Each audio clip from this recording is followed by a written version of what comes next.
De brandwacht zet in op het redden van de kei en het behoud van het wenhoes. Dat laatste slag het. Maar de kei, hoe liep je het net?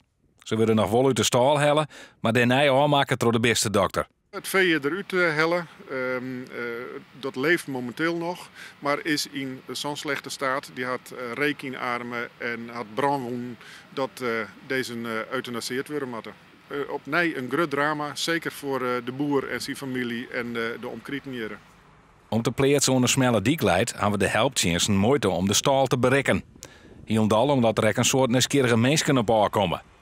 Het is toch wel bijzonder om te zien, als er dan zo'n melding is, hoeveel mensen erop aankomen en hoeveel mensen u echt in de wijs stellen.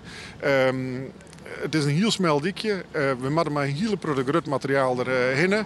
Ja, dat is gewoon vervelend dat mensen met auto's heen rijden en op het dik staan. Dus we hebben echt die ruimte nodig. Burgemeester Ellen van Zelm van Opsterlaan had Fortendalers bij de familie West. Die is nevens haar bots krokken. Hoe de oorzaak van de brand is nog niet duidelijk.